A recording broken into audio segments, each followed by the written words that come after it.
Hello, and welcome to the District 7 Town Hall. My name's Andrew Lewis. I'm the City Council member for District 7 on the Seattle City Council, which runs from Magnolia to Queen Anne, Inner Bay, South Lake Union, downtown, Pioneer Square, and other neighborhoods in between. It's good to be here with all of you to talk about the upcoming budget for 2021 that we will be deliberating on this fall, and that the conversation as of a week and a half ago has commenced with some public hearings and presentations from the mayor on her proposal to the council. Today, what I want to do in this town hall, and I do intend to have additional town halls throughout the budget process, is to give a quick overview, highlight a couple of areas where there has been considerable community interest, and then answer some questions that people have sent in about budget priorities and just also about the process. And then I want to leave the balance of time for those questions. I'm not going to be joined by any guests, unfortunately, unlike the past town halls that I've hosted. I'm just going to be providing this information on my own and answering questions, but I will be accompanied by Daniela Suarez from my staff. And Daniela, if you want to introduce yourself real quickly before we proceed to the next segment here.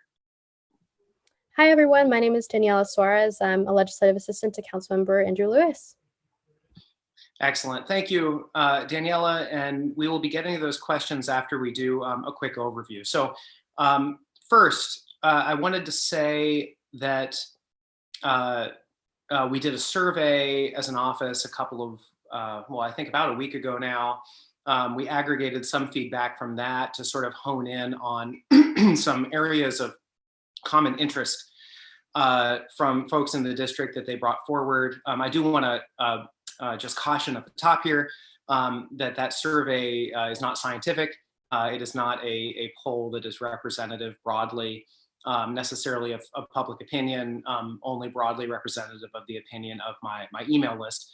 But it is nonetheless good feedback to at least guide some of the initial engagement on some issue spotting and provide more information to the public. I'm going to provide a little more information on that survey in my next newsletter, along with some other takeaways from this session, and definitely going to be continuing to get feedback and constituent input as we go through this budget session. So the first thing I'm going to do today is do a brief overview of the budget process. How big is the budget? What has our revenue hit been? And what are some of the proposals that have come down from the mayor? To do that, I'm going to be using some of the materials that the city budget office under the mayor presented with to the council. I just want to say to the audience right now that that is not meant to imply an explicit endorsement of all of those priorities that have been handed down by the mayor, but merely to provide an overview of the baseline of what we have been presented. And the mayor in our process commences the budget process by providing the initial proposals. We at the council then have the ability to tweak it. And so I'll go over that process a little bit at the first part of the presentation. I'm then going to proceed to doing a deeper dive into two areas that were flagged of considerable community interest. Obviously, one, the ongoing discussions over the Seattle Police Department. The second area of considerable interest was homelessness policy and the city's response to homelessness. And then I'm going to proceed to taking the questions, and will definitely cover a broader array of subjects than those two things. But just given the massive community interest, I wanted to dive a little bit deeper into those two and provide a little more information of what the initial budget proposal has been. So with that, Daniela, if you could put up the slides.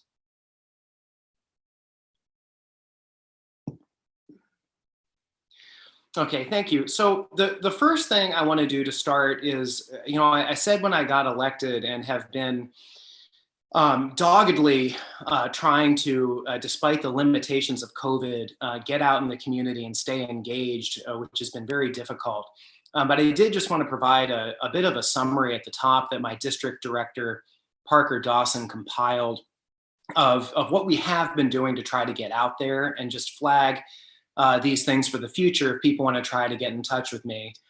So as most folks who tune into these town halls are probably aware, we have hosted 5 town halls here using the council resources on a variety of topics: capital gains, taxes, homelessness, homeless outreach, low acuity, first response, among others, and then also just general sort of COVID, like a COVID relief town hall. We've attended 13 community town halls that we've been invited to. Some of those, community council centric, or in some cases like a condo building or another nonprofit organization, or indeed business district have hosted me, and I've been glad to participate in those. And certainly, if you are part of an organization and you would like to reach out about having a virtual town hall, I am happy to extend that, and just email me and CC Daniela Suarez, and we will see about getting that arranged. And I would be happy to connect and see how we can be accessible and a resource for your organization.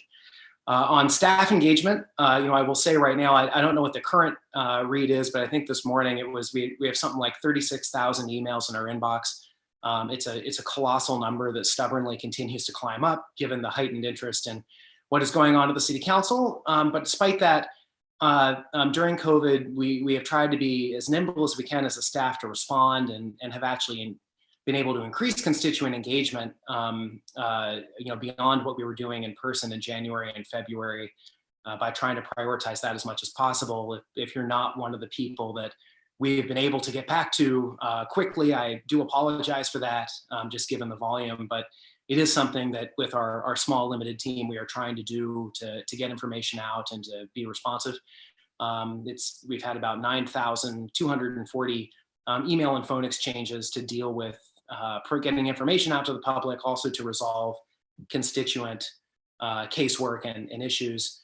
I myself have held so far this year 62 individual sessions of office hours. I do them at least once a week, sometimes twice or 3 times in a week.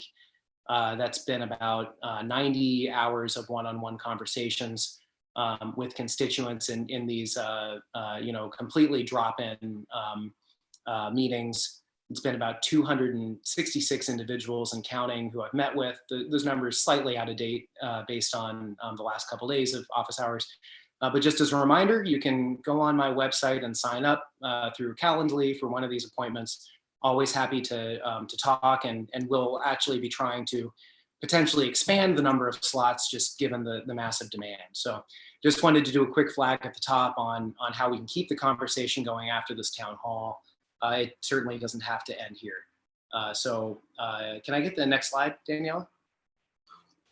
So first, I'm going to give a quick overview here of the Seattle City Council budget process, and this might be a little boring for the Seattle City Council budget nerds who I know from Twitter constantly follow our meetings, and I appreciate your service very much in informing the public and assiduously following these meetings and disseminating the information from our deliberations. But for the rest of us, I think this would be useful review just to start, since we are now at the beginning of the budget process, and just a good way to make sure everyone knows what the deadlines are and how you as a citizen can be engaged in tracking it to make sure that your priorities and your opinions are getting before the council and doing so before the important deadlines. So can I get the next slide, Daniela, please? Actually, can we go back? Sorry, can we go back? So at the bottom here on this first slide, you can kind of see it's a little, the text is a little small at the bottom, but we are in that green bubble, basically that October 15th to October 21st area.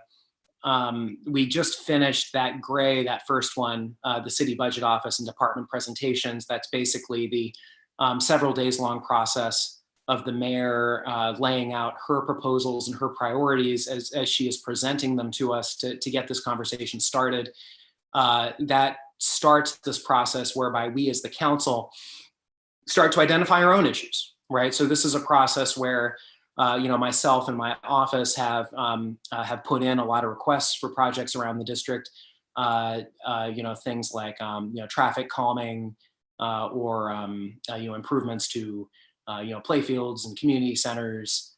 Investments in low acuity first response and shelter for our neighbors who are living unsheltered. We've been getting a lot of those requests in so that we can start that process of issue identification, as our colleagues have also on kind of what us as individuals, what our priorities are.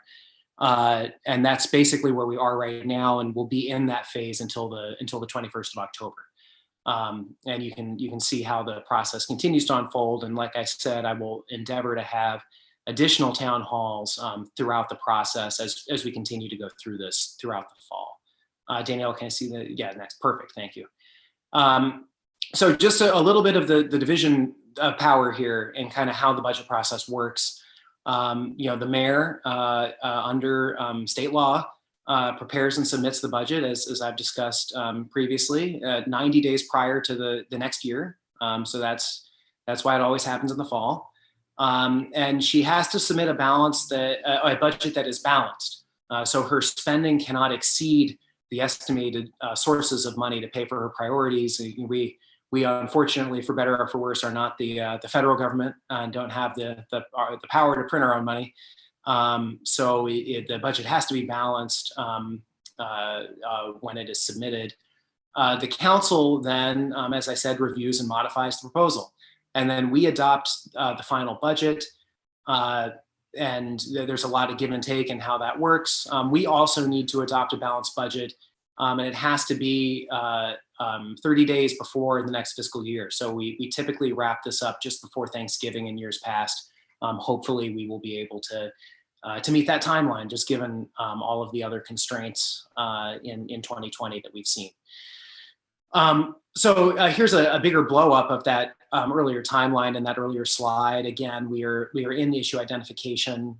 You can also see there as another way for citizens to get involved, the public hearings that buttress that issue identification period. We just recently had that October 6th public hearing. Thank you to all of you who called in.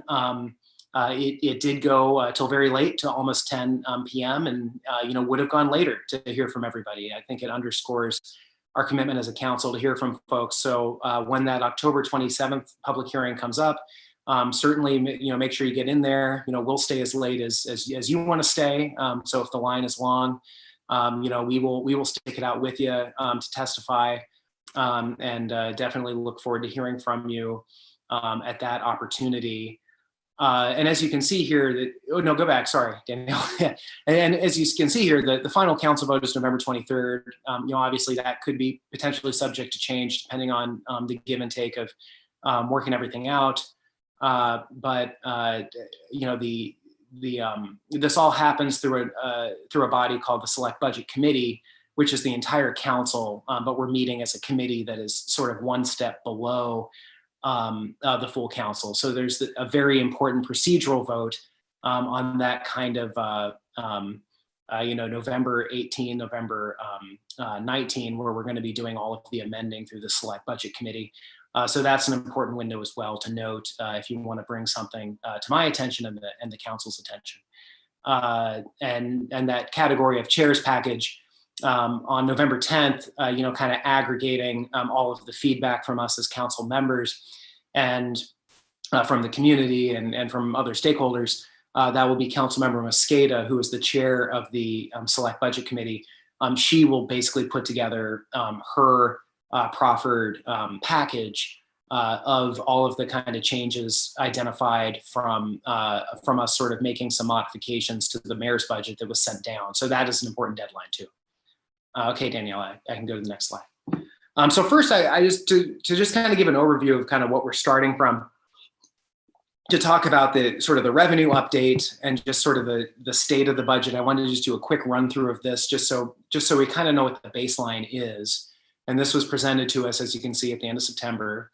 So, as everyone is keenly aware, the economy has been slowing down due to a recession that's been induced by COVID-19 and the necessary shutdowns to the economy to make sure that there was social distancing and an inability to increase and multiply the spread of COVID-19, which could have had devastating impacts to our public health in the country and in the world.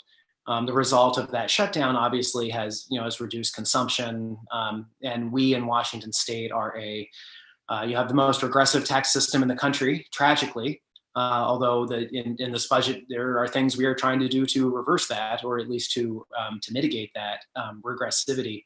But when consumption goes down, we are uniquely susceptible to our budgets getting slammed in a downturn. There's a little bit more on that in the future slides here. So I think we can go to the next one, Danielle. So sales tax, probably the best example of a boom and bust consumption-based tax. When there's less people out there consuming and spending and mixing and mingling and buying things, the sales tax takes it in the teeth. And it's a regressive tax that all of us pay. It's essentially a flat tariff on all consumption, with some exceptions. But it has taken a big hit, and our general fund is very dependent on sales tax. It's one of the legs of our general fund, and you can see here that we aren't even expected by 2022 to recover to 2019 levels of sales tax revenue. And that is going to have an impact not just for this budget, but for budgets going into the future, and is a really good argument for diversifying our revenue streams to more predictable and more downturn-proof and progressive types of revenue that are not dependent on flat consumption. So can we get the next one there, Danielle, please? B&O tax. Similarly, if people are not out there consuming and patronizing businesses, and especially our restaurants, retail, just go down the list, those businesses are not making very high gross receipts, and our B&O tax on businesses is a tax on gross receipts. The result of that is that the city is also losing this leg of our general fund, and this is another massive part of our general fund. Basically is mostly three legs: a B&O tax, sales tax, and property tax. And again, as you can see here, B&O tax has really taken a big hit due to the lack of the ability of people to patronize businesses at the volume that they were able to pre-COVID, and now throughout the COVID downturn, we have seen a really big hit to these revenues, and again a projected slow recovery, at least at the time this forecast was taken. Can I see the next slide there, Danielle? So then this gives the entire breakdown, where I think it's just really good for people to see, and this will all be up on my website so folks can reference it later if you want to really just kind of take a look at what has happened to all of our revenue. I don't want to overwhelm folks with the slide now, but I think it is good for future reference to kind of really see, like, where does the money for the city come from? How has it been hit in 2020? What is our projected hit for 2021?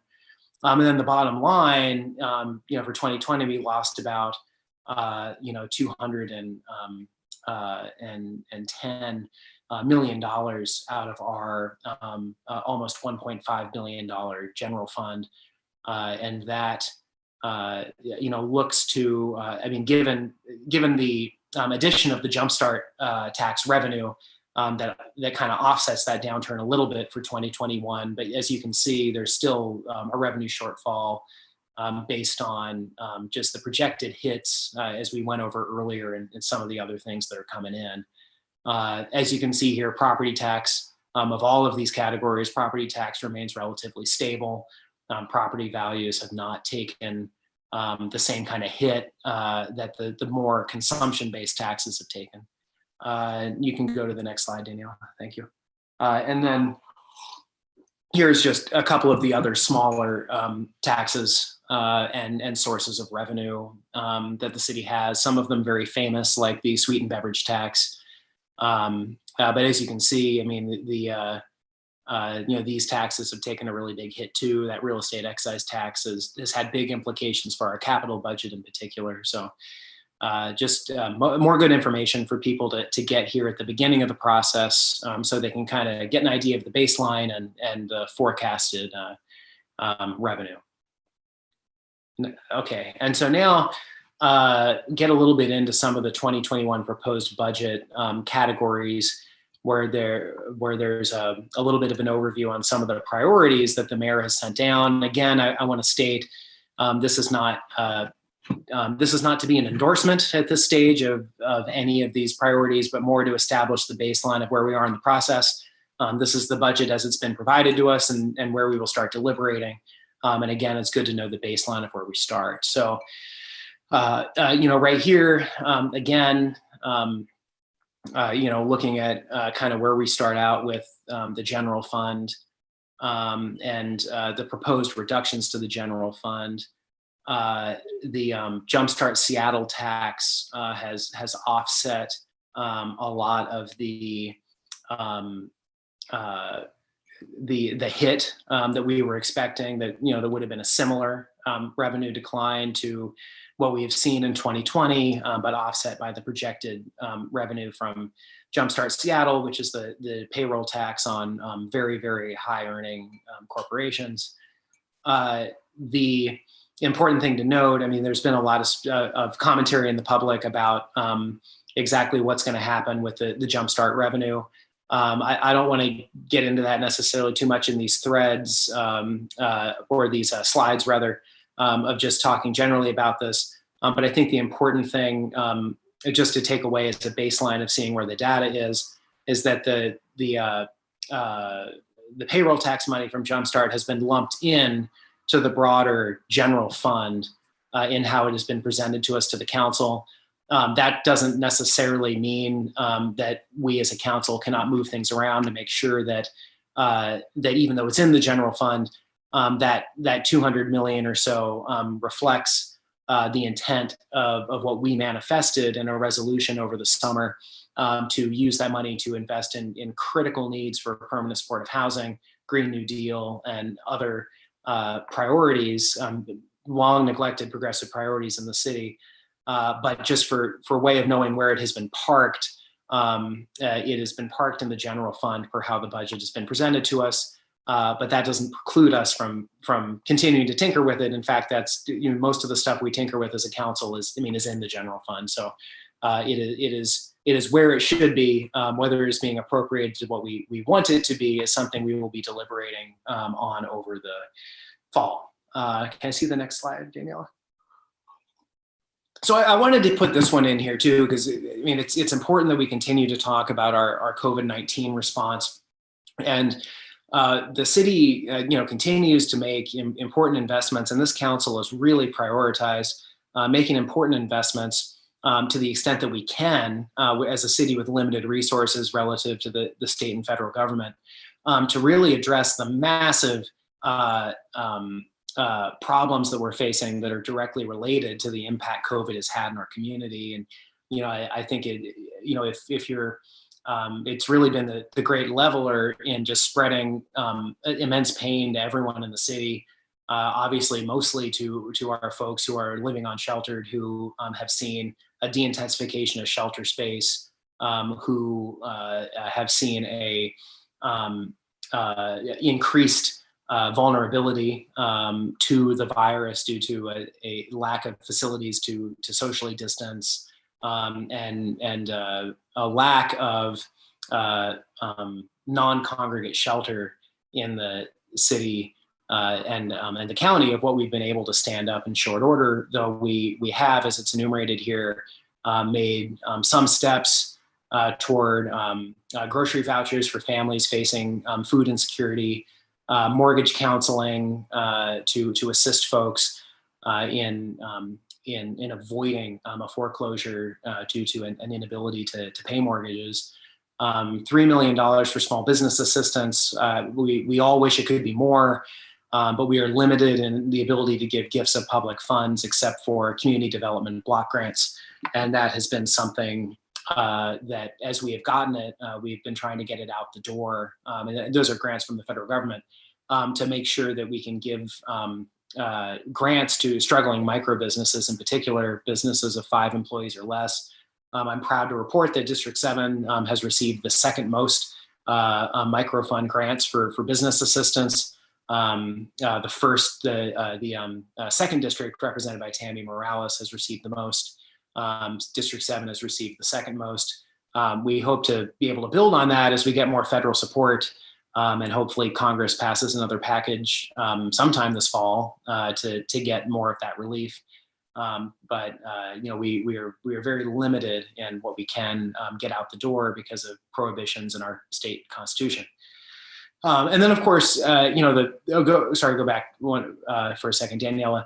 The $5 million to sustain city-operated testing sites. I think that it's really hard sometimes we're focused so much on the massive needs and the holes to fill of needs that are being unmet in the city. It's always nice just to take a second to recognize something that we have done actually quite well.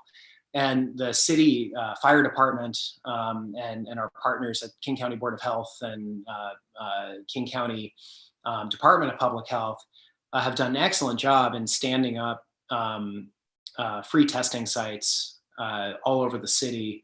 And that is a logistical testament to Chief Scoggins of the fire department and his team for really leading on that, continuing to expand testing capacity and to do it really efficiently and effectively. I just wanted to highlight that because it's a testament to the fact that of all the major cities in the country, Seattle has one of the lowest rates of positive tests. And we also, as a state, continue to have a pretty low COVID infections relative to a lot of other places. So I just wanted to give a shout out to Seattle Fire Department and to that testing regime. It's been very successful. Can we go to the next one there, Daniela? Thank you. So I wanted to give a brief overview here on homelessness and the proposals in the 2021 budget. This has definitely been an area where there is extremely high interest in the community from everybody. And if we can really focus on our common interest and not necessarily strong positions where we're being too prescriptive on what we think the solution should be, but our common interest that all of us want our homeless neighbors who are outside to be able to live in a place that isn't an encampment. And I think just starting there and centering that is good for building some momentum towards really getting the resources out there. And I think that can become apparent in some of these slides. This is going to be an area where there was very extensive discussion last Friday and a lot of frank exchanges between myself, my colleagues, and representatives from the mayor's office about going forward, and a lot that we need to hammer out here. So with that, though, I want to give a brief overview of what's been proposed. So first, good baseline is to start by looking at spending on homelessness in the Human Services Department, homelessness services writ large. And the thing that I always like to call people's attention to when we look at the slide is that like our housing and prevention budgets. Because it always kind of gets in the news. There's sort of a trope that the city spends so much money on homelessness. It doesn't. Nothing ever gets done. And part of what I always like to identify is fundamentally the crisis that we're facing around homelessness is a housing problem. It's a housing problem in lots of different levels. It's a problem in people being rent burdened and then falling into homelessness. It's a problem in people having an underlying public health condition that makes them susceptible to losing their job and home and becoming chronically homeless. And all these things are solvable with a more diversified portfolio of housing options, housing types, and housing interventions. If you look down at the sort of yellow portion of these bars, our housing and prevention investments have remained fairly consistent since 2017. And if there's one thing you want to do to successfully get people out of encampments, as Chloe Gale at Reach always says, if you can offer people something better, they will take something better. We have not been increasing commensurate with the proliferation of unsanctioned encampments, are housing and prevention investments.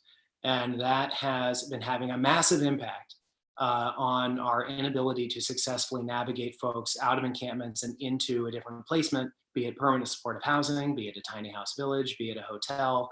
I don't want to get too prescriptive about the place, but we can all agree it should not be a tent, and we need to be doing better on that component of the investment.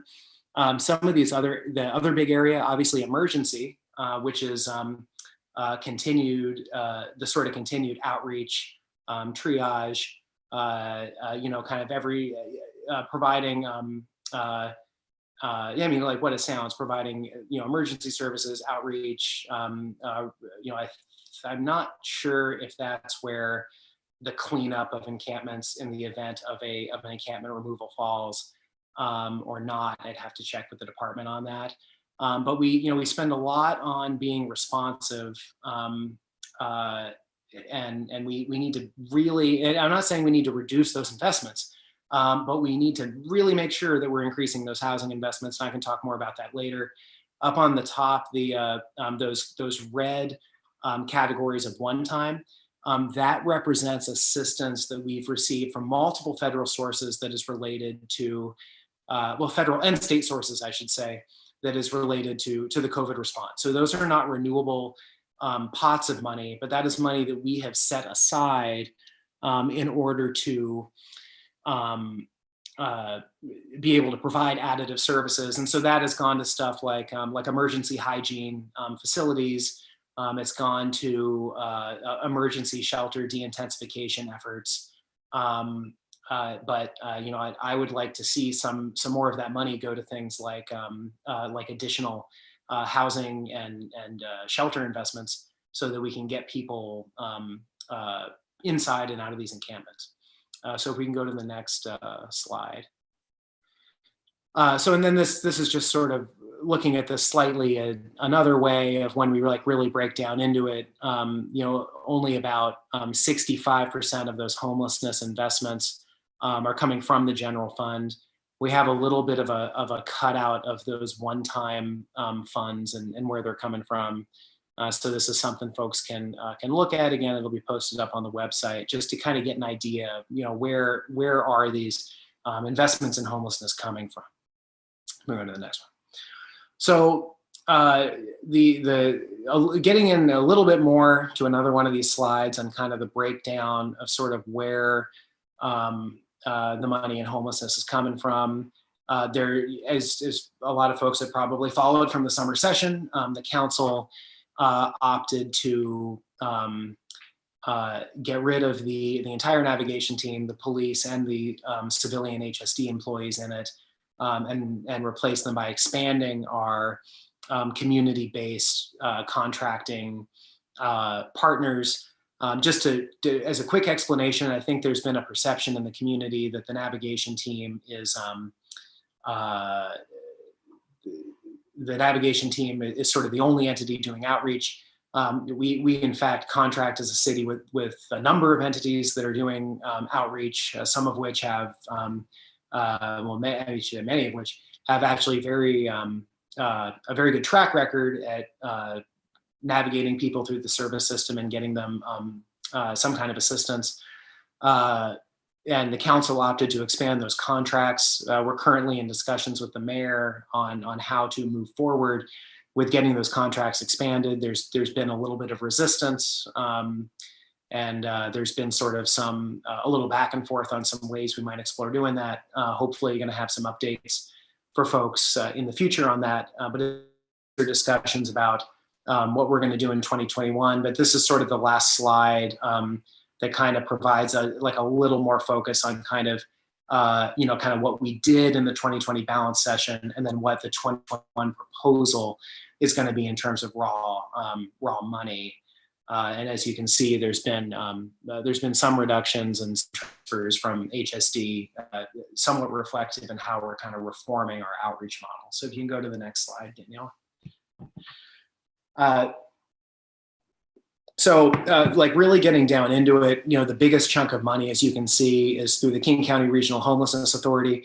I don't want to get too much in that today in this town hall. I think what I would actually like to do is probably do an entire town hall just on the King County Regional Homelessness Authority. There is an awful lot of stuff there, and there's been some stuff going on in the news where some of our suburban partners have been making some, I mean, I will frankly say, decisions I strongly disagree with in how they are appropriating some sales tax money to avoid investing it in the county proposal on permanent supportive housing. And I think there's some bridge building we need to do there. But just suffice it to say for this, the contracting that we are going to be doing in the future on outreach and service, providing service is going to mostly be based through the King County, well, not the outreach, but rather the services and the contracts for services are going to be based through the King County Regional Homelessness Authority to reduce the duplication of services, to increase the coordination between the county and the city and our human services contracts. And so we will be appropriating that 120 million as the city's contribution to that body. And we will be doing that in 2021. Like I said, happy to do a supplemental town hall that only talks about that. I think there's a lot to unpack there, more than in sort of a session like this. But I think it's something we can talk about later. The sort of NAV team conversation, and we'll get into that a little bit more. That's that sort of unsheltered outreach and response tab, and as we get further down, we can talk a little bit more about what the mayor's proposed there and some of my initial thoughts, and I think how that conversation will go throughout the fall. So why don't we keep going there? Okay, great. So you can see some of these changes that HSD has done to the homelessness budget to kind of respond to council and community feedback, but I want to be clear, there's still a lot of unanswered questions. Myself and my colleagues are really going to be diving into this as we go throughout the budget process. I think the most important thing here to look at is kind of how staffing is going to be changed, and there's going to be sort of a new model on the NAV team, and that's sort of been part of how HSD, because all the departments had to realize some kind of cut or reduction. Part of how they realized it is sort of acknowledging some of those changes and eliminating some vacant spots and some other positions in the office that were kind of related to making way for this new model. And that's kind of how they were able to come up with some reductions to meet the city's goals for the department on balancing, to make sure we had a balanced budget. So we can go to the next one, Danielle. So this is going to be, a really important conversation in 2021, as it was in 2020, on kind of what we're doing to continue to adapt our shelter system to the realities of COVID, on de-intensifying, expanding shelter opportunities.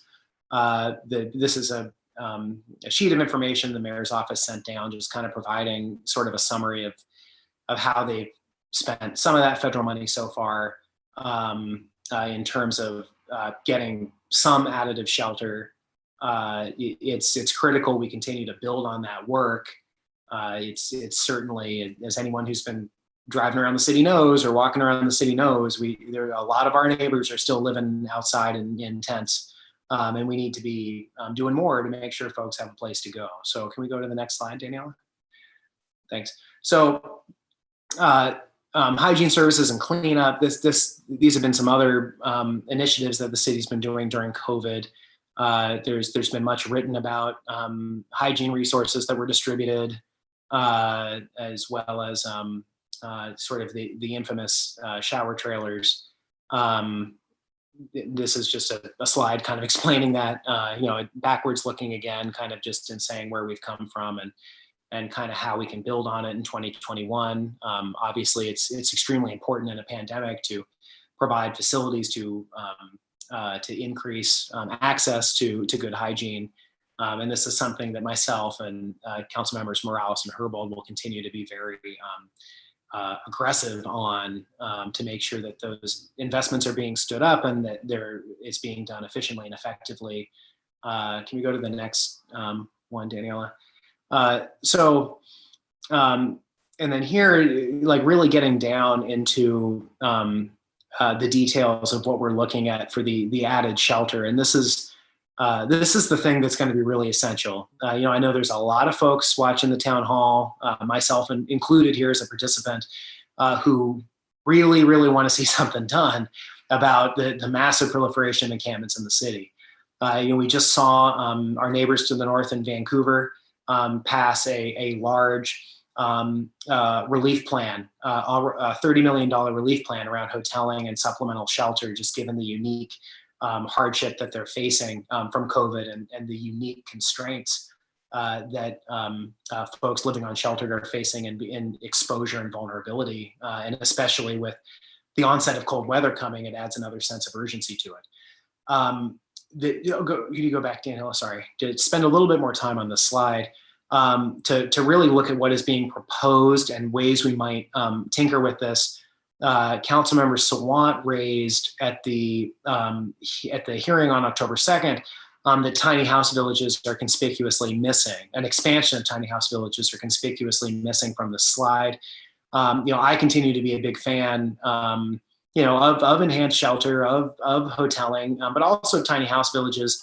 I can just flag here, it's going to be one of my priorities in the budget session. It's going to be figuring out some way to expand tiny houses. I mean, from my conversations with providers, from my conversations with the NAV team, and even the police on the NAV team, everyone agrees that one of the best tools we have at getting rid of these encampments is offering people spaces in tiny house villages. They have a very high acceptance rate. They're highly desirable. People can bring their pets to the tiny house villages. They're warm. They're clean. There's shared governance. There's a very strong sense of community, and they're well run by Lehigh generally as the operator. So that would be one of the things I'd want to add in here. On the 300 hotel units, I think there could be some creative things that we could do in that area. The proffered strategy that we got from the executive team on October 2nd was to be cycling people in and out of the hotel units. So even though it's 300 units, it would not just be solely to house 300 folks. It would be to take in folks, work with them for a few months on casework to figure out how to get them into permanent supportive housing, or get them into some kind of other, maybe inpatient treatment if that's something they want to do, or something that's outside of the hotel. So the hope would be to cycle several hundred people through those 300 units. So you have a constant churn of folks coming out of the encampments, going into the hotel units, and then going out into permanent supportive housing or some kind of other placement. We'll have to see how that can be operationalized. That might be a little more optimistic based on the supply of permanent supportive housing. But hoteling has been proven by a lot of other cities and by King County to be a very effective way to get people inside and in a warm place with wraparound services and support and dignity. So I'm glad that we have that in here. Those 300 hotel units would be operational for about 10 months at that price tag. I'd like to see if there could be a way we could reduce that cost by maybe partnering with a provider on acquiring some hotels that are going out of business and that are looking for a buyer. And so maybe we could help acquire some of these hotels. And then in using that 15.8 million to lease the hotel, we can help a provider pay off the building. And we've also then created a whole new building of permanent supportive housing or at least shelter space. So I'd like to see how we can be creative and make sure we're putting that money toward helping our partners acquire new facilities rather than just for all of it entering into a lease with a hotel where we'll undoubtedly be providing relief, but maybe not necessarily acquiring a long-term asset. On the 24/7 enhanced shelter, again, very popular with the provider community. Great to have 125 more units online. I think it's important, though, that that there's not a one-size-fits-all approach in getting folks who are unsheltered inside. And there's people that have preference for the enhanced shelters, and there's people that have preferences for tiny houses. And it's important to have enough of both of those in the portfolio to make sure that we can get to everyone and have a system that's reflective of preferences and offers that will be readily accepted. There's a couple of other investments in here I just want to quickly highlight. There's the rapid rehousing is extremely extremely important because it helps to well, I mean, as the name implies, rapidly rehouse folks who have recently entered into homelessness in a lot of cases. Really helpful for getting people to sidestep the shelter system. The diversion payments are really critical too. We just saw a great study, again, coming out of Vancouver, where they had given one-time financial support to about 100 homeless individuals, and then checked in with them about a year later, I believe. And there was much more success for people who had received a one-time payment, to get back into an apartment or be able to take care of a medical expense or whatever it was that was holding them back for getting back on their feet. And overwhelmingly, the people in the group that got the one-time financial assistance were doing way better than a control group in the study who had received no such support and were still in a state of chronic homelessness. So, diversion, which just to say, it's not quite fleshed out in the slide, but it's basically like a one-time payment to try to get folks to take care of, one exigent need. And can have a really big impact in getting people back on their feet and back inside and sidestep entirely our shelter and service system.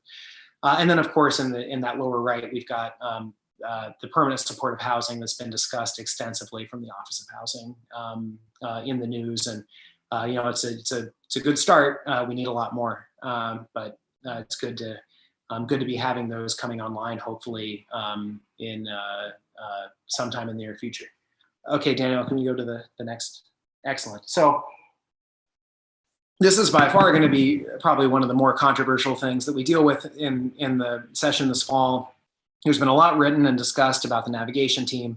I'm happy to ask some questions later about the navigation team, but I think it's important to answer some questions about, or at least to lay out what the proffered replacement has been from the mayor and her team, at least as a starting point. And they've proposed putting forward a new team.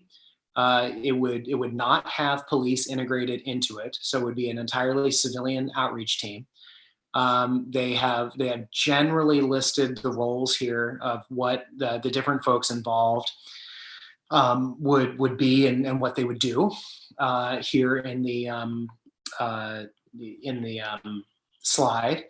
And then most of the outreach, almost all of the outreach, would be done by the providers that we currently contract with. So we would expand the contracts for groups like Chief Seattle Club and Downtown Emergency Service Center and the Public Defender Association and REACH and Mary's Place, and you can see everyone sort of enumerated on that panel. And the idea would be the city team would coordinate and work with the providers to make sure that city resources are getting out there and that the providers are flagging issues for the city team. There's a lot that still needs to be worked out with how this is going to work. It's still not completely clear exactly what the division of labor between the two silos here of the providers and the city team are going to be. It's not really clear, for example, to what extent this team in HSD will also be doing outreach. There are two system navigators that are listed as being in the team. Those roles historically have been out doing outreach in the community, so it'd be interesting to see how the executive envisions the interaction between the provider community and this new team. But this is sort of where we're starting. It's been proffered as a new model that at the very least there's been a big concession from the executive on the lack of integrated police as a method of doing outreach. This is not to imply that police will not be doing law enforcement in encampments, and police are still authorized to enforce the law anywhere in the city of Seattle. So just because they're not on the homelessness outreach team does not mean that they don't respond to encampments to investigate crimes. But no longer, I think there's been a consensus reached now in the city, will police be used as an outreach agent. And that is something that's been reflected in the mayor's initial proposal. Still an awful lot to work through here, and definitely would appreciate community feedback on this and suggestions from the provider community in particular about how we might move forward on this, building off of the town hall that we had in August. Can we go to the next slide, Danielle?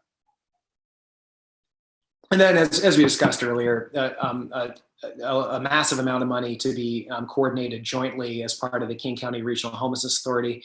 I would like to do a whole town hall on this in the future as that starts kicking into gear a little bit more.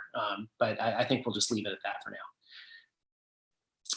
Okay, and just a little bit more on homelessness from Office of Housing, if we can jump into this. I think just breeze through this fairly quickly. Danielle, if you want to go to the next one. So, here we've got sort of an overview of everything that goes through the Office of Housing. A lot of it from the housing levy, the voter approved levy. But importantly here, I wanted to put it in just to kind of highlight some of the stuff that Office of Housing is doing around homelessness. I also wanted to highlight that the MHA, the Mandatory Housing Affordability Program, is estimated to bring in $28 million to the Office of Housing, a significant amount of money.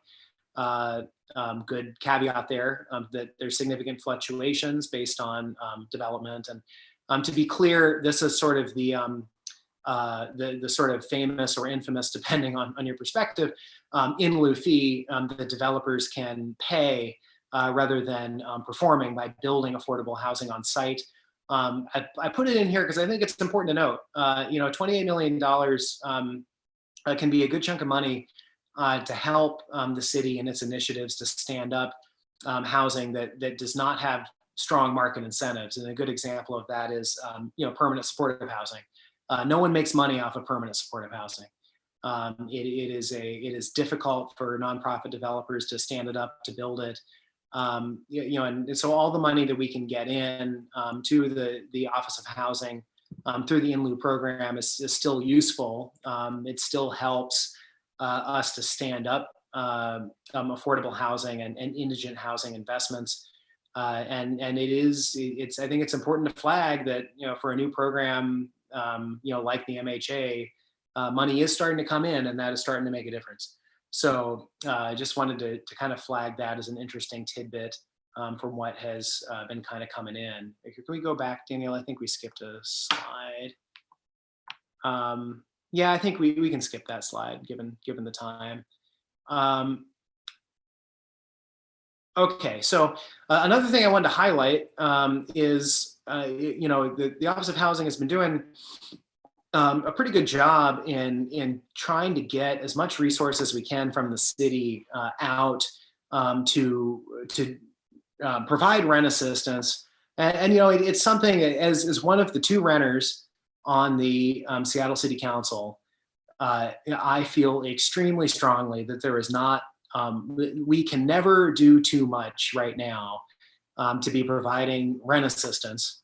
And I cannot imagine the massive instability and fear that people are feeling by the cliff that is going to come in rent that is going to be due and rent that will not be able to be paid. We are trying to turn over every rock that we can as a city through federal aid that we're getting and state aid in collaboration with the county to get money out the door through United Way of King County and other sources or other providers to get people the rent assistance that they need so they can stay in place so they can get on a repayment plan if they need to. And this is the role that we have in this. If we hopefully the state legislature will be able to do some more work in the fall. I mean, rather in the winter, around addressing this more fully in things that are within the purview of the state and the power that the state has around relief or forgiveness or compelled repayment plans or whatever else. But if we think our homelessness problem is bad now, a massive cliff of evictions and people having to leave their housing when all of this the moratoriums clear up and the rent comes due is something we need to be prepared for and ready for. And if the state and the federal government won't help, we're going to have to get creative as a city. So I just wanted to flag this and I want to thank Director Alvarado for the great work she's been doing at the Office of Housing to prioritize that. So the police department, and I've been going a little longer than I wanted to, but I mean, we're kind of getting to a lot of people's questions in this. So I think it's been good time well spent.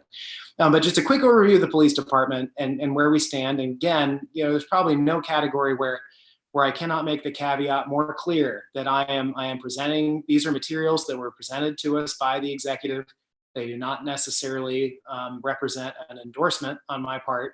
But I think it's important to be aware early at the beginning of the process what the baseline is and where we're going from as a council and a public in considering our priorities. So with that caveat, we'll jump into what came down from the executive. So the first thing that I would point out is the initial package that came down does have some cuts that have been proffered by the mayor. And the 2020 adopted budget for the police was $406 million. I think there's been a lot of public awareness, so almost $407 million from been a lot of public awareness from the coverage of that. In the 2020 rebalancing, that budget was cut by about 3.6%, down to $392,377,000. And now for the 2021 proposed, the mayor has proposed an initial reduction of basically like 12.1%. So that's a $49,360,000 reduction. So we're looking at $357,620,000 as kind of a baseline generally of where the police budget is. Just looking at the numbers does not necessarily reflect the entire reality of what that cut represents, or what some of the policy implications are that we're going to have to consider in tandem with the budget in determining what the future of public safety in the city of Seattle will look like. And it's without a doubt the biggest and most important thing we're going to deal with this fall. So why don't we go to the next slide there, Daniela? Thank you. So first off, there's been a significant, well, I mean, I guess it depends on where one's perspective is, but I guess a significant relative to years past change in FTEs, and there's been about a 5.5% appropriation change, 47 FTEs. And a lot of this is attrition. There's also an abrogation, is the term they use, basically getting rid of 47 FTE positions, full-time equivalent positions for police officers, which is about 15 million of this, and then 40 civilian positions. And there will be a little more context coming up and kind of what that means overall for the department. So why don't we go to the next slide? So this is an important slide for a lot of reasons, because I think it lays bare, and I'm just saying this to kind of lay out the facts of the things that need to be navigated here in determining what we're going to do with the future of public safety. Okay, because SPD, per the consent decree, to meet 911 response goals and span of control and unity of command, per the consent decree, needs 745 sworn officers in patrol. I think it's important to flag that just because one of the things we're going to need to do as a council and as a city and as a community is square whatever we want to do with public safety with the consent decree. That's going to be important to be cognizant of that number and ways that we can work with that number to either get the federal judge or the parties to the consent decree to figure out what a new number might be in the context of some broader changes to our public safety system and the creation of alternative forms of first response, or whatever else we decide we want to do as a community.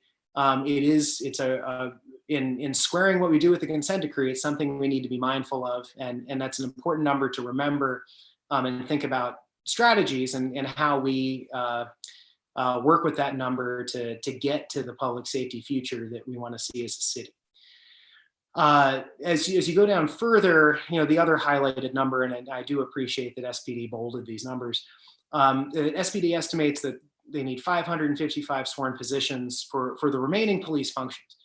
And this is something I think where there could be a lot of area of exploration in terms of what those remaining police functions are. Because as we start to really dive in to how the future of public safety will look in terms of low acuity first response and increases in behavioral mental health service, for example. I've talked a lot about CAHOOTS, crisis assistance helping out in the streets, which is a Eugene-based form of low acuity first response.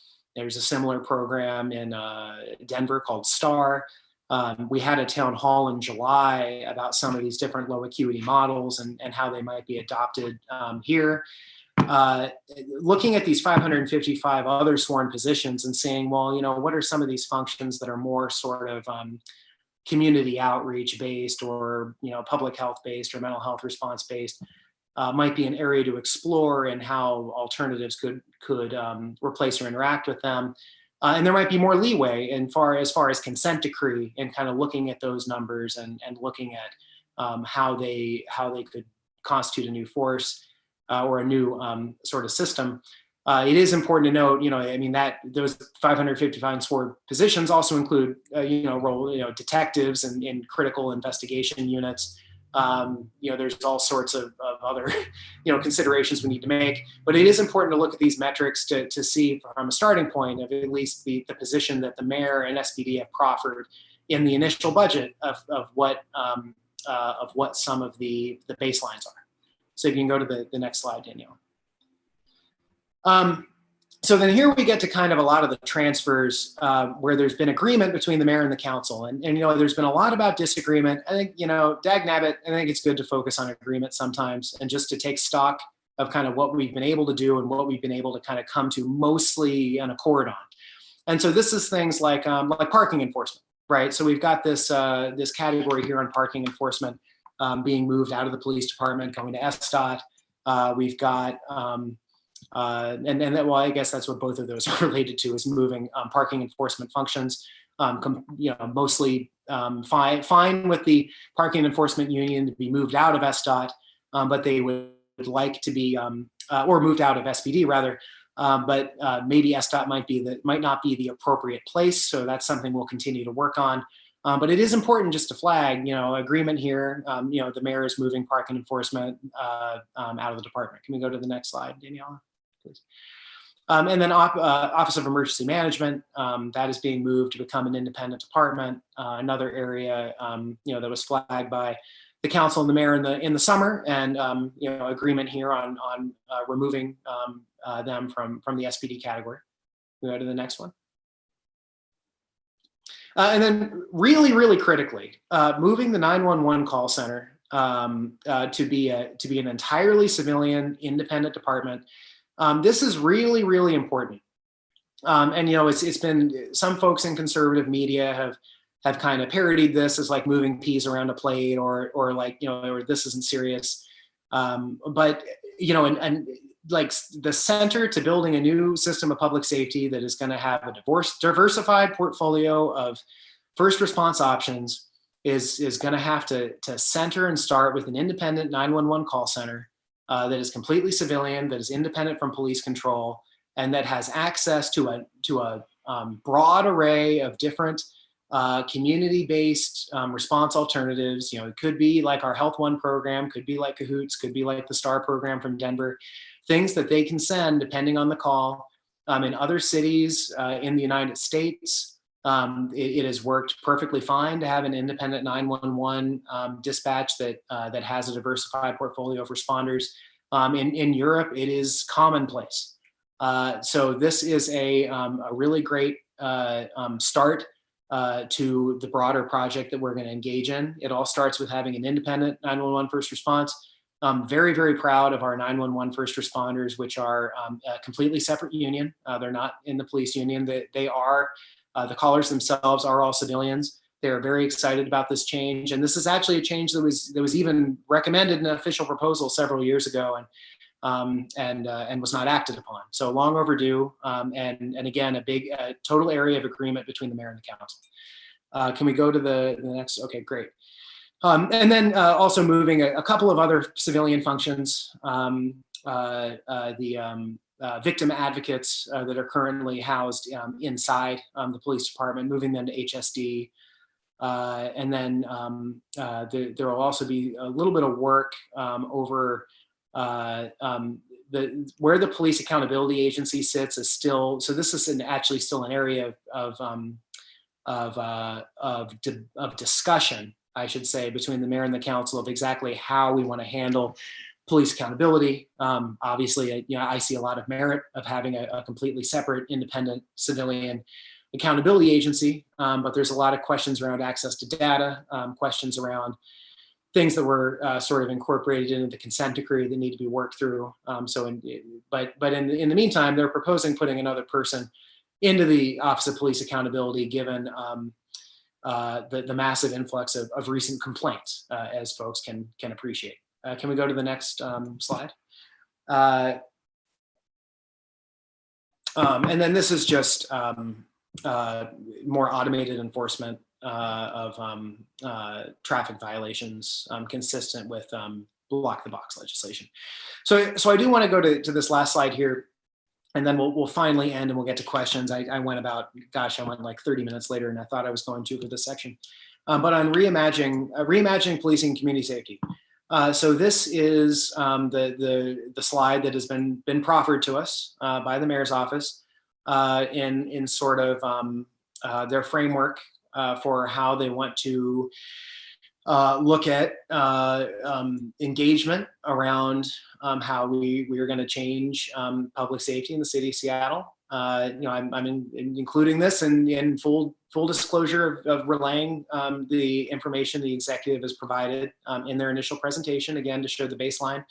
I am sure that there's going to be some rigorous discussion at the council and exactly how we will move forward together on this. I will say that the mayor's office has been very insistent in their initial appearances at the beginning of the budget process that they do want to be collaborative with us as a city council in figuring out how to do this. And we, we're at the beginning of the process, so we'll see and maybe have more updates in future town halls on how that's going. But for now, and then here's their milestones as they've identified it. And again, you'll be able to see all this on the website when we post this later, of sort of how they envision this community process going forward, and coming up with some new ideas on public safety. And I think that's it, or I think we're done. So why don't we then open it up now to start addressing some of the questions. I interweaved some answers into the presentation, so some of you folks probably have had your questions answered. If not, I'm happy to do that now. And Daniela, why don't you, Daniela is going to be asking the questions as we have aggregated by interest area, and I'll turn it over to her. Great. Thank you so much, Councilmember, for that wonderful presentation. Yes, many questions were answered, but we're going to go ahead and get a couple of them. Christy and Tina both asked, now the navigation team has been defunded, what is the new city policy to help the homeless? Did you vote to eliminate the navigation team? If so, what do you propose to replace the navigation team with? Yeah, so I appreciate those questions, and we got into a little bit of we are thinking about in the presentation here, or what is being thought about at the city in regards to a new model for the city-based outreach. I think the first important thing to remember is that the navigation team was not the only entity, or necessarily, I mean, depending on who you talk to, even the best entity doing outreach to people living unsheltered in the city. We support well over 40 contracted outreach folks with Reach, which is an outreach provider. The Public Defender Association, which does LEAD, does a significant amount of outreach. We have a lot of folks that are out there doing outreach, not just the navigation team. In terms of, I think, approaching it to make sure I fully answer your question, I did vote to get rid of the police presence on the navigation team. And, I have a lot of respect for the work that some of the officers were doing on the navigation team, but we just have to center the fact that a lot of people living unsheltered don't have a massive amount of trust with folks in law enforcement. And it wasn't necessarily the best use, frankly, either police resources to have them in an outreach role. But there's also a misconception that the navigation team is entirely police. The police are just part of the navigation team. There were also Human Services Department employees and system navigators that did outreach in the navigation team as well. I did not vote to categorically get rid of the Human Services Department folks on the navigation team. Not necessarily because I wanted to hang on to and keep that model in perpetuity, but I wanted to lock in a sort of a full concept and replacement before we eliminated that Human Services Department component. It was a 5-4 vote. I was one of the 4 council members against on that. And so we're sort of in this position where we're still figuring out a replacement for the navigation team. I talked a little bit in the presentation about kind of where those discussions are right now, which is to have that team where there's sort of bringing back a smaller Human Services Department team that would coordinate with the provider community. That's still something that we need to work out, and hopefully we'll have some information throughout the budget process on how that'll work in practice. But the other thing that we did in the summer balancing session is we did appropriate additional money for community-based outreach. That is another thing that's reflected in the 2021 budget from the mayor, actually, is to increase the amount of provider-based contract money that was in one of those slides. So I think we're getting closer to an accord between the mayor and the council and how the future of that might look. I certainly feel a sense of urgency about it, given the state of the number of our neighbors living unsheltered in the city. So I appreciate that question. Thank you, Councilmember. We have another question from Iva and Yolanda Chow. What do you intend to do about the encampment in Denny Park? And what is your budget plan to resolve this issue of ongoing encampments and hazardous dumping issues? Yeah, that's sort of related to the outreach question. I actually had a great meeting with Friends of Discovery Park, with Friends of Denny Park the other day to talk about the situation at Denny Park. And, I've been over there several times. I think that we need to have a massive sense of urgency. There needs to be a sense of urgency in the city around homelessness, as if like we need to have like a Marshall Plan or something to get people inside. We saw in the spring the futility of a strategy that centers removals without having a place to remove people to or to offer people to move to. I worked with Councilmember Strauss and the mayor and the navigation team to go through the same exercise with Ballard Commons Park in District 6. It ultimately resulted eventually resulted in a removal, which I had actually not been informed in advance of that was going to happen. And within a couple of weeks of that removal, of sort of forcibly removing the encampment, everyone was back at Ballard Commons Park again. So the issue is that the strategy of going in and removing the encampments can really only work if we have a place to remove people to, where they can live, as my colleague Councilmember Strauss says, with 4 walls and a door that locks. And we have all sorts of different options for how to do this. We also have I think there's a public misconception, and one that I was honestly guilty of as recently as earlier this year before I got briefings on our shelter capacity. We've got about 1,400 shelter spaces in the city of Seattle that are transitional shelter spaces that are at the level where someone can go and have that level of privacy, have that level of service and support, to have caseworkers work with them to get into permanent supportive housing or some other kind of situation. And we have about 8,000 folks living homeless in the city of Seattle. So it's a common misconception that we have plenty of shelter space and people are choosing not to go.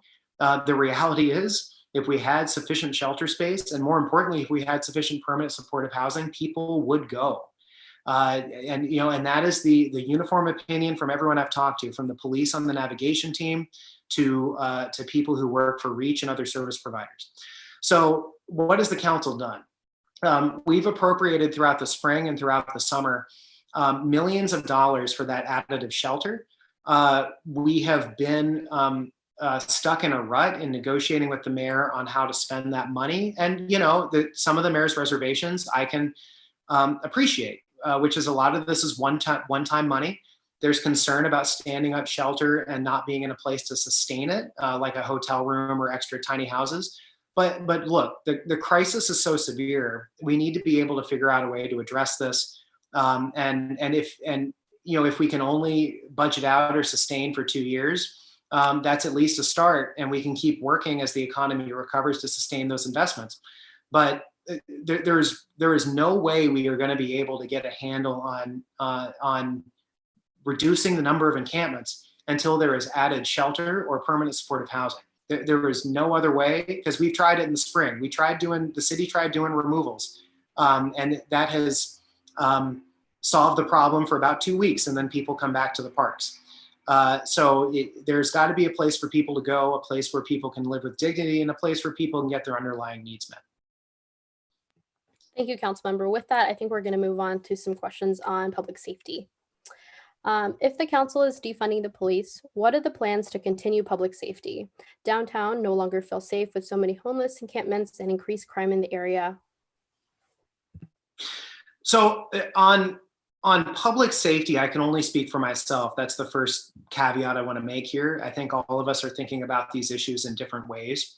The important thing to remember is it's become apparent from our budget deliberations over the summer and just this massive national moment we're having re-examining the role of the police, that we in the United States rely on the police to do an awfully large number of things that would be looked sideways at by a lot of other countries that are in would be considered our peers. If you go to Denmark or Sweden or Ireland or the United Kingdom, where I went to graduate school in London, they have police, but the proportion of police that are armed is considerably smaller. The role and the scope of what the police are expected to do is not as broad as it is here.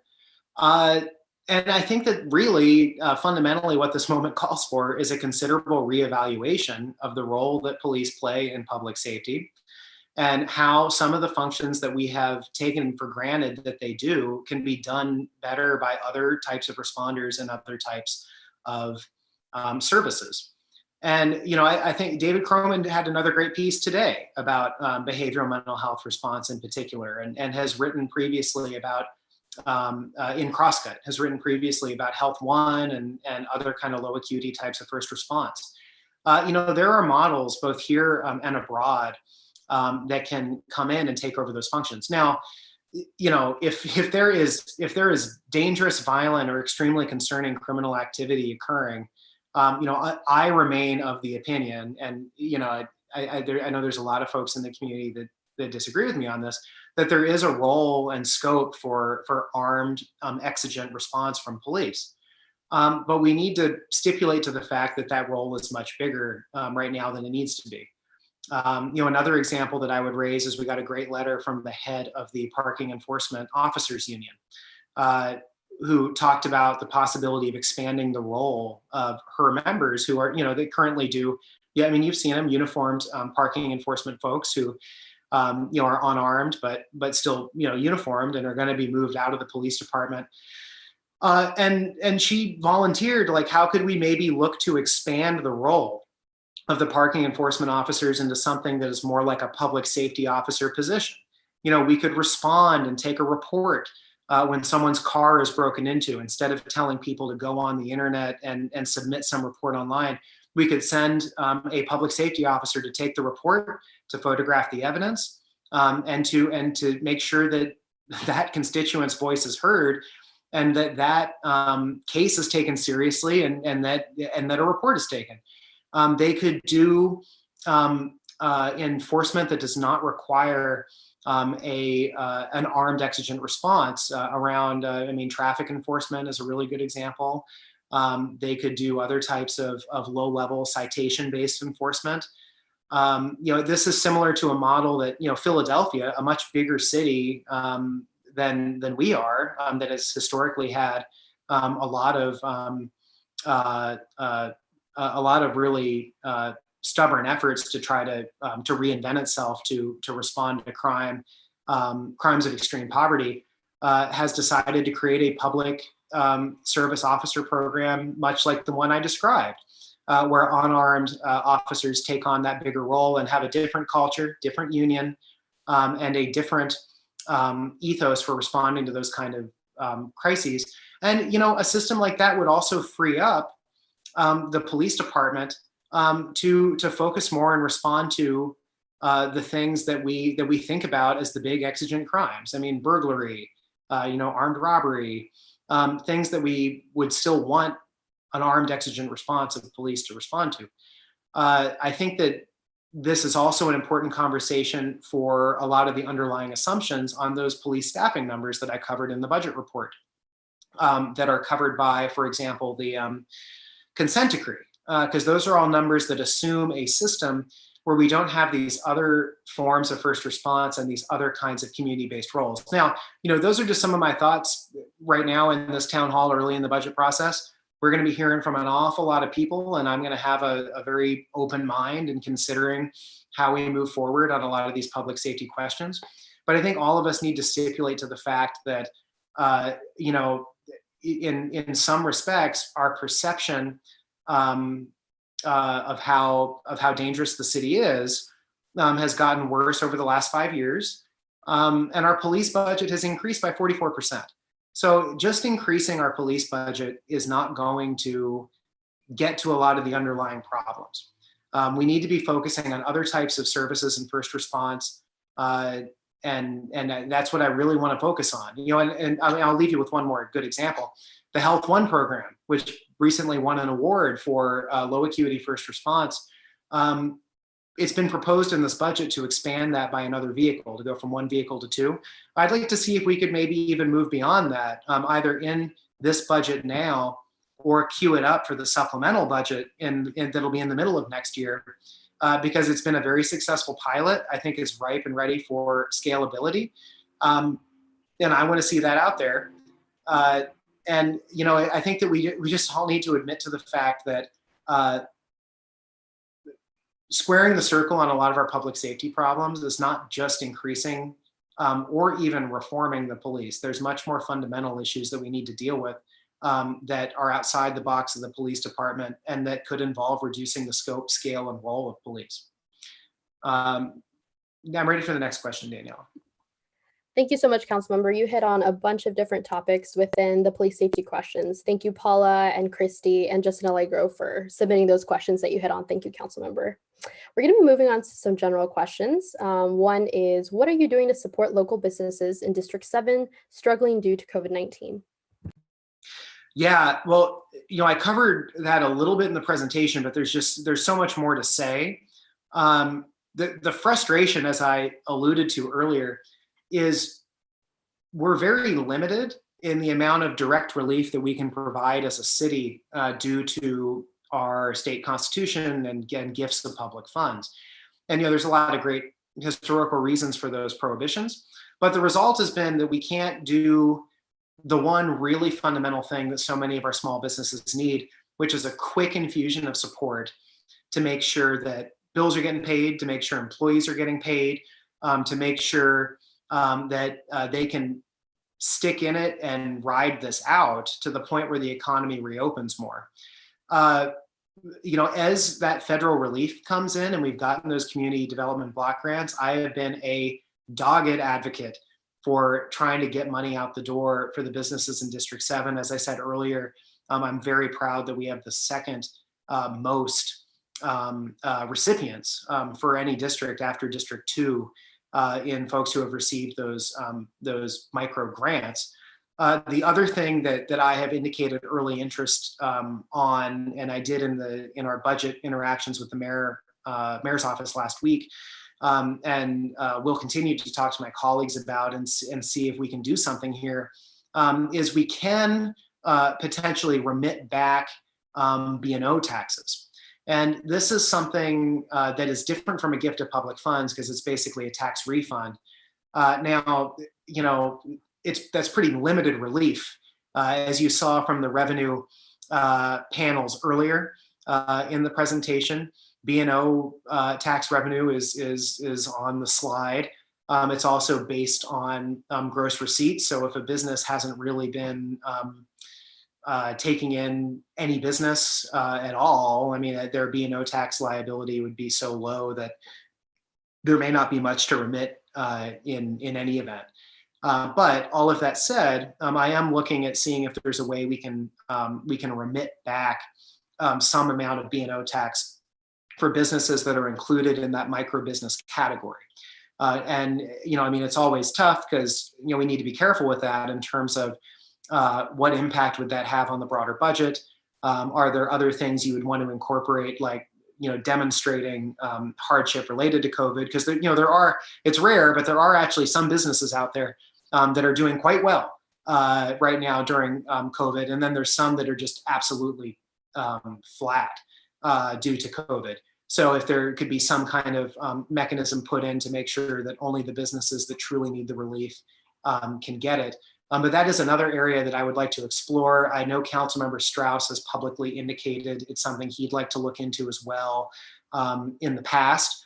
And it's something that I have flagged early in the process and something that we will discuss during that issue spotting stage. But I think it's really, really critical that we do everything we can to make sure small businesses can get through this.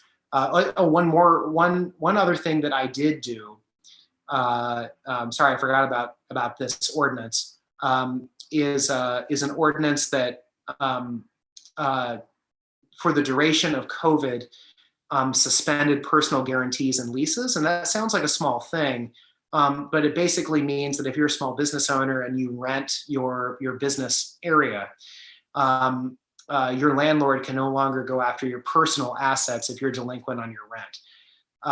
That ordinance was passed, I believe, in July. If anyone wants to email me to get more information or details about that, I'm happy to communicate it to you. It really did not receive much coverage in the news, unfortunately. But it's based on an ordinance that has also been passed in California and New York, or at least was proposed in California, definitely passed in New York City.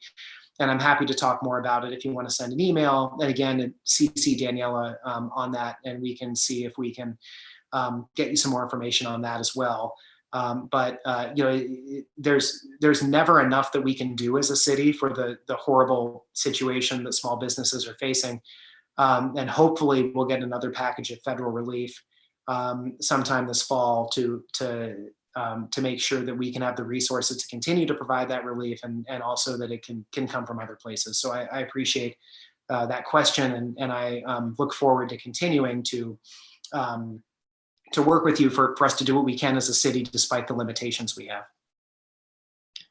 Thank you, Councilmember. We're going to be moving on to a question by Sharon Levine. What will you do to get funding for an Upper Queen Anne dog off-leash area that's desperately needed? So throughout this year, my district director, Parker Dawson, and I have been working with the Queen Anne Community Council to try to get some movement from the Parks Department on, I believe it's McLean Park, which is in East Queen Anne and have it designated as a potential development for a dog run area. It's something that I want to continue to work on and see if we can get some progress there. We didn't get into it in the presentation, but Seattle Parks is really getting hammered in terms of a lot of the amenities and services that we rely on and like to use for recreation in the city of Seattle, community centers, pools, among other things. And that includes a lot of capital projects as well, including the expansion of dog parks. I am going to continue to do that work. I think the better way to go about it might be when we gin up the Metropolitan Parks District discussion next year. We were going to do it this year, but because of COVID, we deferred 1 year to discuss the Metropolitan Parks District, which is the way we finance a lot of our capital projects and land acquisitions through parks. So I would strongly encourage you to stay in touch with my office. We also continue to have arguments with parks around the suitability of McLean Park as a potential location for a dog run.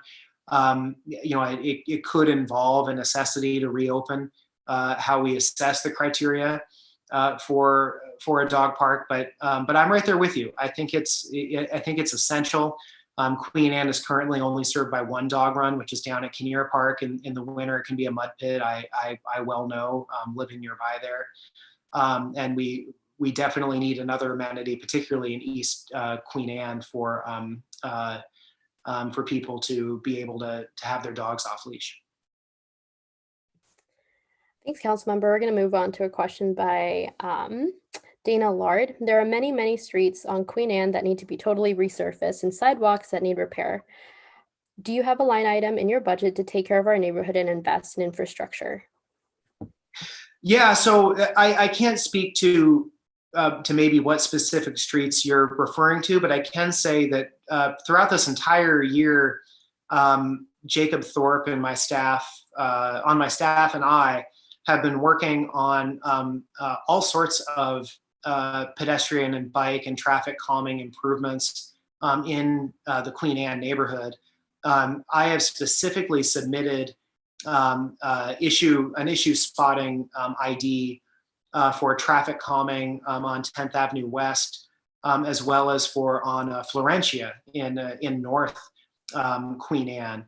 I think it's really important that, so as someone who doesn't have a car personally, and whose primary mode of transportation is bus and bike, I certainly want to see a expansion in my neighborhood, in the Queen Anne neighborhood, as well as all the neighborhoods of District 7, of safe, protected bike and pedestrian infrastructure, and it's certainly something that has taken a big hit, unfortunately, in this budget.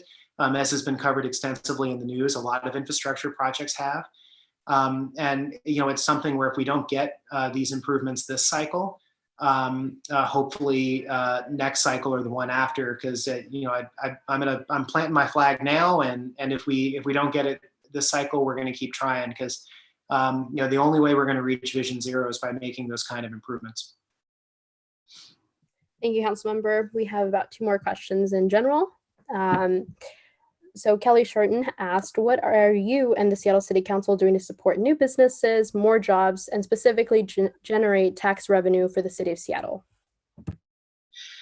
Yeah, well, I think in addition to everything I stated about hanging on to our current businesses by providing them relief in an incredibly challenging business environment, the thing that I would add to that is, the council did pass the Jumpstart Seattle high big business tax, which is important for a couple of reasons. One, it redirects the historic focus of our taxes, which has been on, frankly, small businesses and people who do not make a whole lot of money.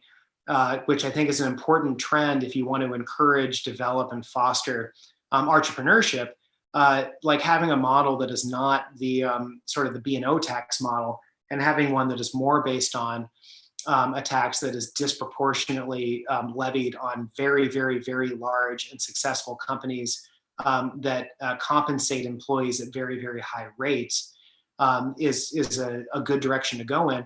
And look, it's not about punishing anybody. It's not about ideology. It's just about being equitable. It's just about being fair.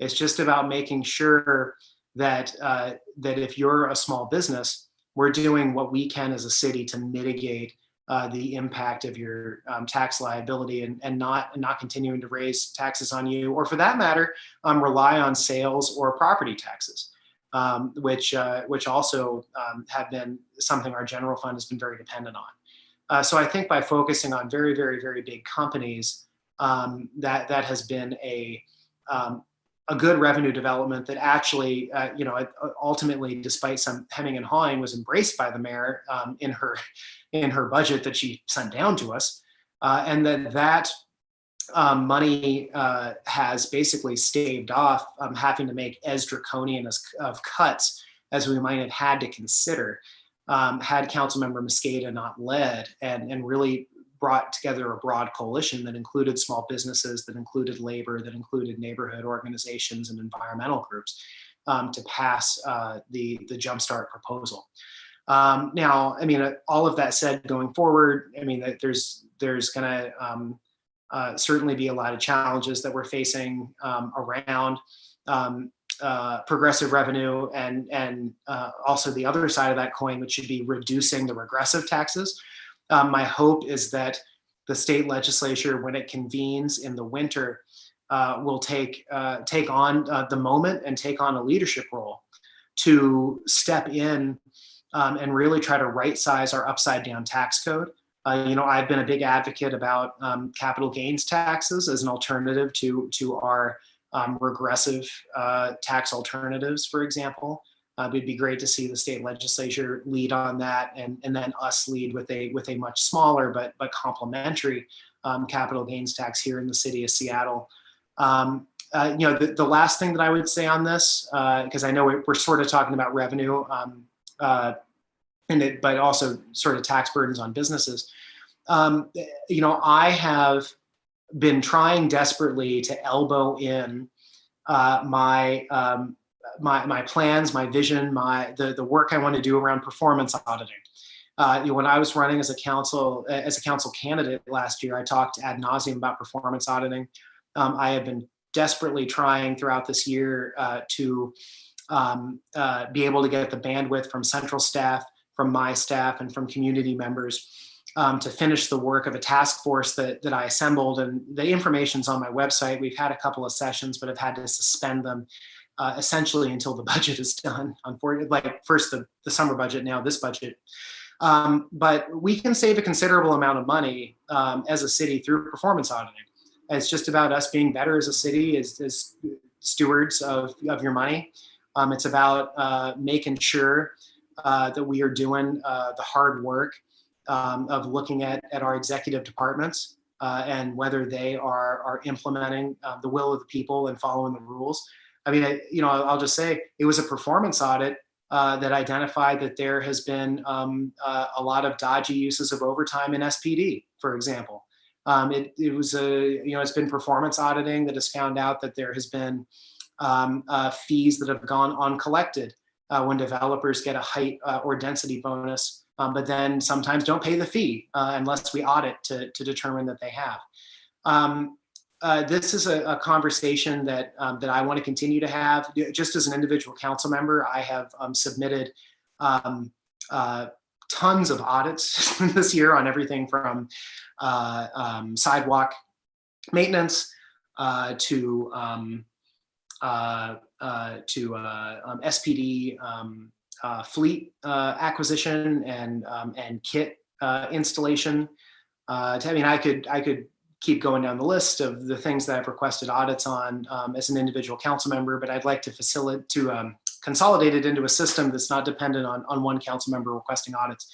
But in any event, we need to be doing more, but I think a big part of it is not just about making sure we have revenue that does not disproportionately tax small businesses, but also making sure we're good stewards of the taxpayer money that we do have. Thanks, Councilmember. We have Janice from Magnolia asking, residents are following the West Seattle Bridge repair and rebuild process with great empathy, shared experience, and dread. What is the status for funding for the Magnolia Bridge?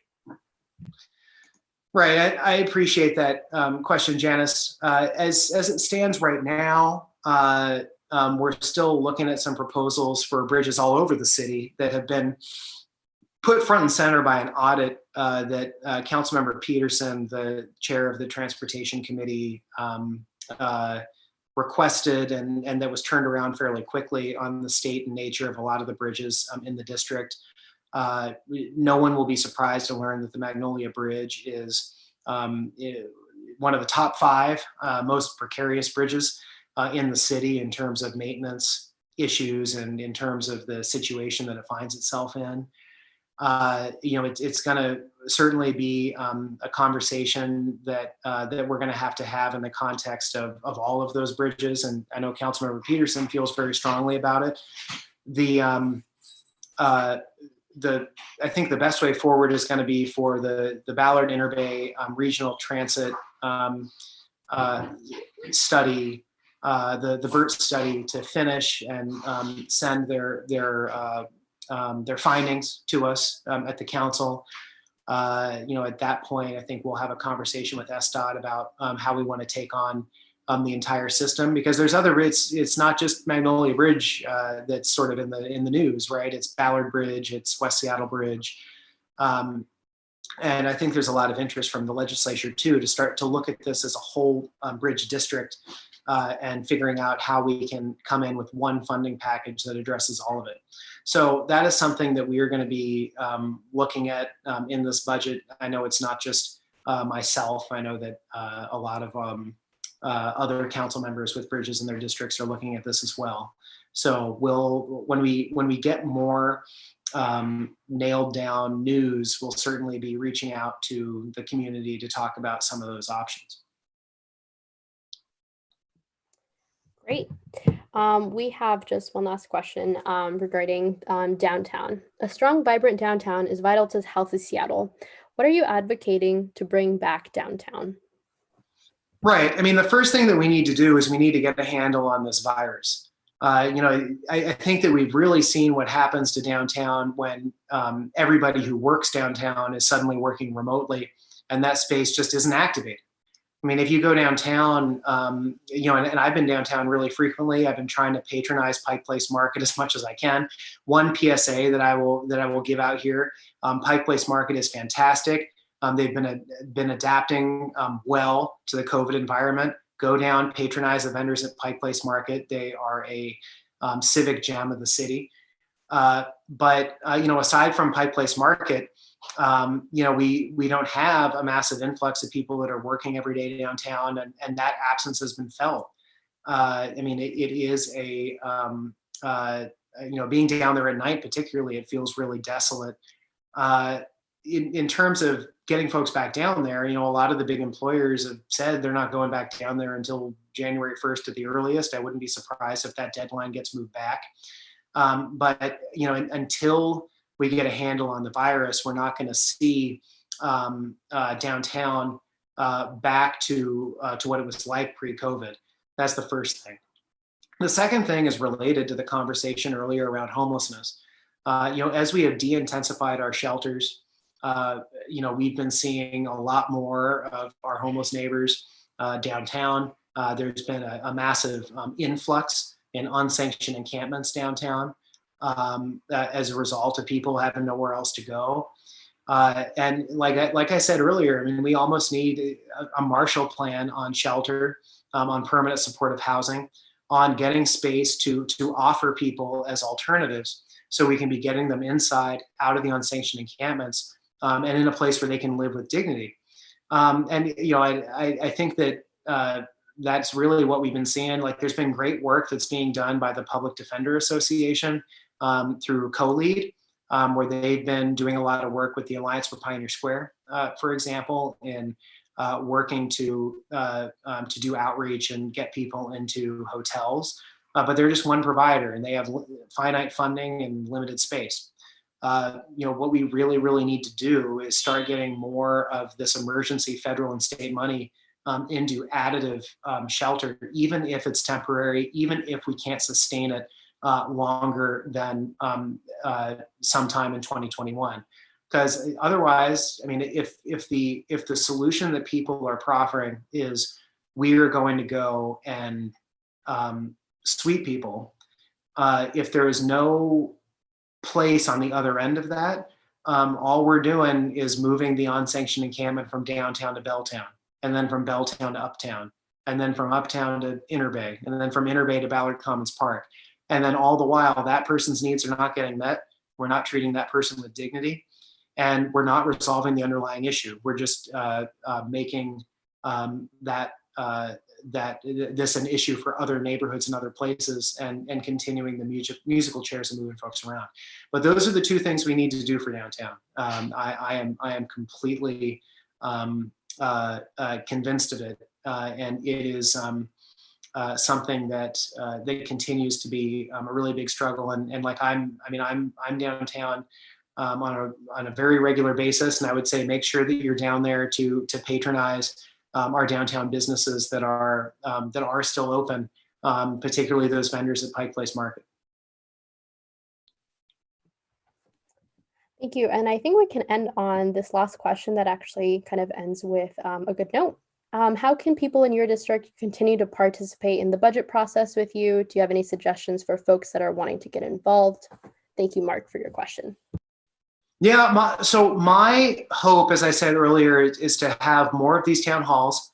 This was a first town hall. It was fairly rudimentary. I would like to have future town halls where there's a little bit more live interaction, so instead of having a presentation, just open the whole thing and have a little bit of people asking their questions and then me responding, rather than us aggregating and responding this way.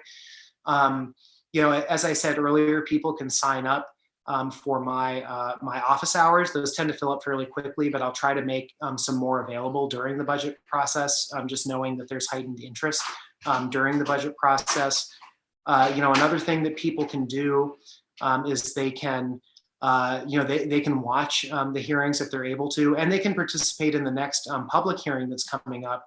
In that earlier slide, Danielle, what was the date? Sorry, for the next public comment, long public comment session on the budget? That will be October 27th at 5:30 p.m. So on October 27th?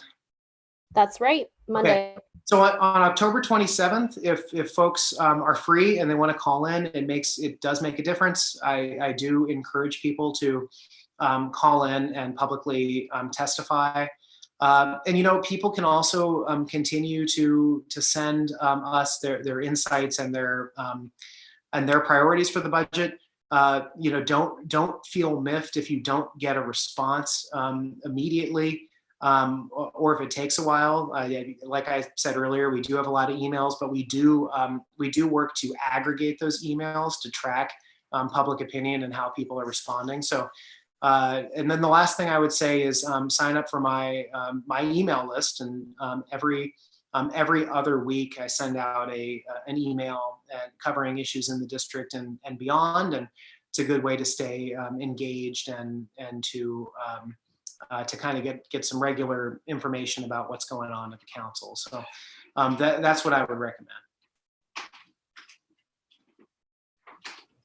With that, I think that we have concluded with the amount of questions that were submitted. Thank you for your extensive presentation that covered a lot of the public safety questions and questions regarding homelessness and supporting investments in that area.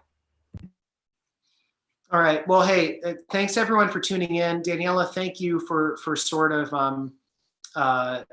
for moderating and handling all the technical details. I want to thank Eric at the Legislative Department IT for staying up with us here and making sure everything runs smoothly, and Joseph Piha from City Council Communications for doing a lot of the background work and a lot of the work in running the meeting here.